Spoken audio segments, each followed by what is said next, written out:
జిల్లా Jangareddygudem polytechnic college ఆవరణానికి చేరుకోవడం జరిగింది. ఈ సందర్భంగా పాలిటెక్నిక్ సంబంధించి 10వ తరగతి విద్యార్థులు పరీక్ష రాసిన అనంతరం పాలిటెక్నిక్ సంబంధించి అప్లై చేసుకుని మన జంగారెడ్డిగూడెం పాలిటెక్నిక్ కాలేజీలో ఉచిత శిక్షణ తరగతులు నిర్వహించామని చెప్పి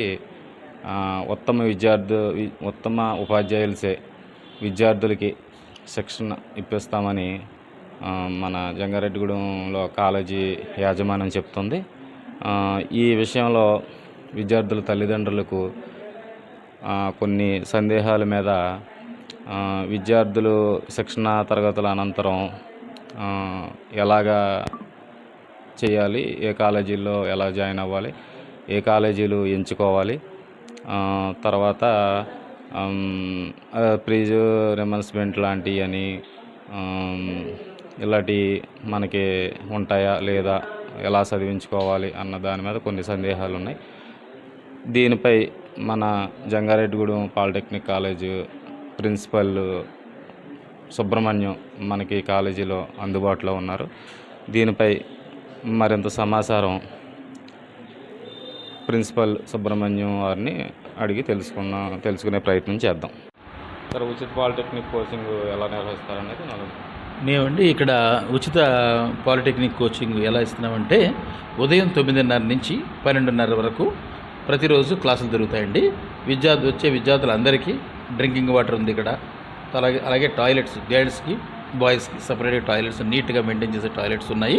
అదేవిధంగా లైట్స్ ఫ్యాన్స్ బాగా వర్క్ చేస్తాయండి. క్లాస్ కూడా బాగుంటుంది. ఆ క్లాస్ కూడా ఇక్కడ మాకు సీసీ కెమెరాలు కూడా ఉన్నాయి. ఎలా జరుగుతుంది క్లాస్, ఏంటి, పిల్లలు ఎలా రియాక్ట్ అవుతున్నారు, స్టాఫ్ ఎలా చెప్తున్నారు, ఇవన్నీ చూడడానికి మాకు సీసీ కెమెరాస్ కూడా ఉన్నాయండి. కోచింగ్ అర్హత ప్రమాణాలు ఉన్నాయి. ఈ కోచింగ్ మేము ఇవ్వాలంటే, పాలిటెక్నిక్ ఉచిత కోచింగ్ ఇవ్వాలంటే వచ్చే పిల్లలు అంతకుముందు 10th క్లాస్ పాస్ అయ్యన్నా ఉండాలి, లేకపోతే ఈ సంవత్సరం పరీక్ష రాసిన వాళ్ళకి కూడా అర్హత ఉంది. వాళ్ళు 10th క్లాస్ ఎగ్జామ్ రాసి ఉండాలి, ఆల్రెడీ పాస్ అయినా ఉండాలి, పైగా ఈ పాలిసెట్ ఎంట్రన్స్కి అప్లై చేసి ఉండాలండి. అటువంటి విద్యార్థులందరికీ మేము ఇక్కడ కోచింగ్ ఇస్తాం. కోచింగ్ వ్యవధి ఎంతకాలం అండి? కోచింగు ఈ నెల 4వ తేదీ 4/4/2026 నుంచి 23/4/2026 వరకు క్లాసులండి. తర్వాత పాలిటెక్నిక్ మొత్తం ఎన్ని బ్రాంచ్లు అందుబాటులో ఉన్నాయంటారు? పాలిటెక్నిక్ స్టేట్ వైడ్గా చాలా బ్రాంచులు ఉన్నాయండి. 28 బ్రాంచులు పైన ఉన్నాయి. రకరకాల బ్రాంచులు, కొన్ని కాలేజీల్లో రకరకాల బ్రాంచులు ఉంటాయి. అది మనం సైట్ ఓపెన్ చేసుకుంటే ఏ కాలేజీల్లో ఏ బ్రాంచులు ఉన్నాయని మనం అన్నీ చూసుకోవచ్చండి వివరంగా. ప్రతి బ్రాంచ్లో కూడా సీట్లు ఎన్ని ఉంటాయండి? ఇది ఆ సీట్లు కాలేజీని బట్టి ఉంటాయండి. ఒక్కొక్క కాలేజీకి రకరకాలుగా ఉంటాయి. కొన్ని చోట్ల 60, కొన్ని చోట్ల 48, కొన్ని చోట్ల 30, ఇలా రకరకాలు ఉన్నాయండి. ఏ సిటీ పర్మిషన్ ఇస్తుంది దాన్ని బట్టి ఉంటాయండి. గత ఏడాది విద్యార్థుల ప్లేస్మెంట్ శాతం ఎంత అంటారు? గత ఏడాది ప్లేస్మెంట్స్ 100% ప్లేస్మెంట్స్ అండి. 100% ప్లేస్మెంట్స్ వచ్చినాయి మాకు ఇక్కడ.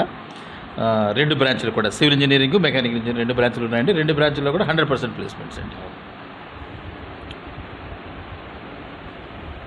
క్యాంపస్ ప్లేస్మెంట్కి ఏ కంపెనీలు ఎదురుకొస్తాయంటారు? అవునండి, క్యాంపస్ ప్లేస్మెంట్స్కి యాక్చువల్గా ఏంటంటే మాకు ఈ ప్లేస్మెంట్స్లో 3 రకాలు ఉన్నాయండి. ఒకటి హెడ్ ఆఫీస్లో మంగళగిరి, అక్కడ సెంట్రల్ డ్రైవ్ ఉందండి.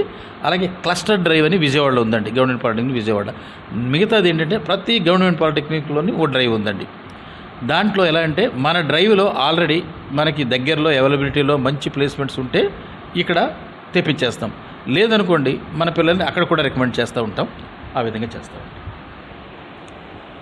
విద్యార్థులకి ఇండస్ట్రీ ట్రైనింగ్ కానీ అలాంటి అవకాశాలు ఏమైనా ఉన్నాయండి? విద్యార్థులకండి ఇండస్ట్రియల్ ట్రైనింగ్ ఉందండి మా పాలిటెక్నిక్స్లో. 6 నెలలు సంవత్సరానికి, అంటే 3 సంవత్సరాల చదువులో ఒక 6 నెలలు ఇండస్ట్రియల్ ట్రైనింగ్ పంపిస్తామండి. ఎస్సీ, ఎస్టీ, బీసీ విద్యార్థులతో పాటు ఓసీ విద్యార్థులకు కూడా స్కాలర్షిప్లు అలాంటి అవకాశాలు ఉన్నాయి. ఎస్సీ, ఎస్టీ, బీసీ విద్యార్థులతో పాటు ఓసీ విద్యార్థులకు కూడా ఫుల్ ఫీ రీయింబర్స్మెంట్, స్కాలర్షిప్ అన్నీ వస్తాయండి. అన్నీ వస్తాయి. మెరిట్ ఆధారంగా ఏమైనా స్కాలర్షిప్లు ఏమైనా అందుబాటులో ఉన్నాయంటారా? మెరిట్ ఆధారంగానండి సెంట్రల్ గవర్నమెంట్లో ఏఐసిటి అని ఉందండి ఆర్గనైజేషను. ఆ ఏఐసిటి వాళ్ళు మెరిట్ ఆధారంగా మనకి స్కాలర్షిప్స్ ఇస్తున్నారు. అందులో 3 రకాలు ఉన్నాయి. ఒకటి ప్రగతి, స్వనాథ్, సాక్ష్యం అని. ప్రగతి అనేది కేవలం ప్రత్యేకంగా ఆడపిల్లలకు మాత్రమే, సాక్ష్యం అనేది ఉందండి, అది ఫిజికల్లీ హ్యాండిక్యాప్డ్ స్టూడెంట్స్ ఎవరైనా ఉంటే. అలాగే స్వనాథ్ అనేది ఏంటంటే ఏదైనా కోవిడ్ వల్ల కానీ దానివల్ల కానీ ఎవరైనా పేరెంట్స్ లేకుండా ఉండే పిల్లలకి వాళ్ళకి ఉందండి. వీళ్ళందరికీ కూడా మేము అక్కడ లిస్ట్ పంపిస్తాం. సార్ అయితే కాలేజీలో ల్యాబ్స్, హాస్టల్ వంటి సదుపాయాలు ఉంటాయి కదా, అలాంటి ఏమన్నా సదుపాయాలు బాగున్నాయంటారు? ఇక్కడ ఇప్పుడు ప్రత్యేకంగా ప్రభుత్వ పాలిటెక్నిక్ జంగారెడ్డిగూడెం చూసుకుంటానండి, ఇది 2008లో శాంక్షన్ అయింది. అయితే బిల్డింగ్స్ మాత్రం 2023లో పూర్తిగా వచ్చినాయండి. అప్పటి వరకు గవర్నమెంట్ డిగ్రీ కాలేజీలో నడిచేది.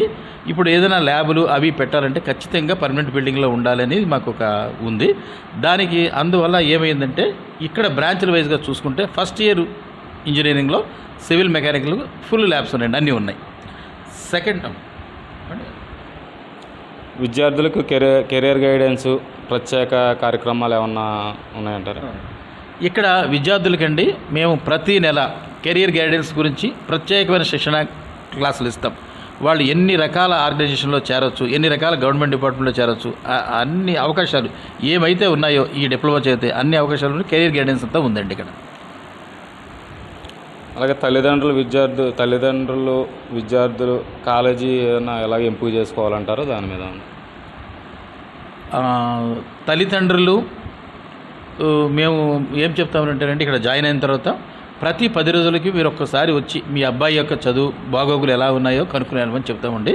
వాళ్ళకి సంబంధించిన అటెండెన్స్, హాజరు, వాళ్ళ యొక్క డిసిప్లిను, ఇంటర్నల్ మార్క్స్ ఇవన్నీ ఎలా ఉన్నాయి, ప్రత్యేకంగా మీ అబ్బాయి మీద ఫోకస్ చేసి ప్రతి ఒక్కళ్ళకి మేము ఇన్ఫర్మేషన్ ఇస్తామండి. ఎలా అయితే మీ ఎడ్యుకేషన్ అనుభవం గురించి ఏమన్నా ఒక 4 మాటలు? ఎడ్యుకేషన్ గురించి ఈ డిప్లొమా గురించి చెప్పాలంటే ఈ డిప్లొమాలో రకరకాల బ్రాంచులు ఉన్నాయండి. దాంట్లో వరుసగా చెప్పుకుంటారంటే ఒక 28 బ్రాంచులు పైనే ఉన్నాయి. 1-2 బ్రాంచుల గురించి చెప్తాను. ఇక్కడ ఎగ్జాంపుల్ ఇక్కడ 2 ఉన్నాయండి బ్రాంచ్లు, సివిల్ ఇంజనీరింగ్, మెకానికల్ ఇంజనీరింగ్. ఆ సివిల్ ఇంజనీరింగ్ మీరు డిప్లొమా చేసినట్లయితే బయట గవర్నమెంట్లో R&B డిపార్ట్మెంట్లో, పంచాయతీరాజ్ ఇంజనీరింగ్ డిపార్ట్మెంట్లో, పబ్లిక్ హెల్త్ ఇంజనీరింగ్ డిపార్ట్మెంట్లో, వాటర్ రిసోర్సెస్ ఇంజనీరింగ్ డిపార్ట్మెంట్లో, అలాగే మున్సిపాలిటీస్లో, రకరకాల కార్పొరేషన్స్లో ఎన్నో పోస్టులు ఉన్నాయండి వాళ్ళకి, ఎన్నో పోస్టులు. అలాగే మెకానికల్ ఇంజనీరింగ్ అయితే రకరకాల ఇండస్ట్రీస్ అని మొత్తం స్టేట్ అంతా ఉన్నాయి. సార్ లాస్ట్ ఒక క్వశ్చన్ ఉంది. పాలిటెక్నిక్ చదవాలనుకునే విద్యార్థులకి మీ ముఖ్య సూచనలు ఏమన్నా 4?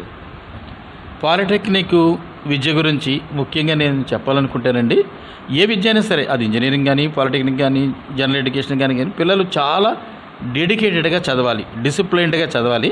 అయితే ఇక్కడ డిప్లొమా గురించి చెప్పాలి అంటే మీరు ప్రత్యేకంగా క్లాసులో చెప్పిన విషయాలే కాకుండా బయట ఫీల్డ్లో, ఉదాహరణకి సివిల్ ఇంజనీరింగ్ చదువుతున్నారనుకోండి, ఇక్కడ ఏదైతే క్లాసులో నేర్చుకుంటారో అదే బయట ఫీల్డ్లో ఉంటుంది.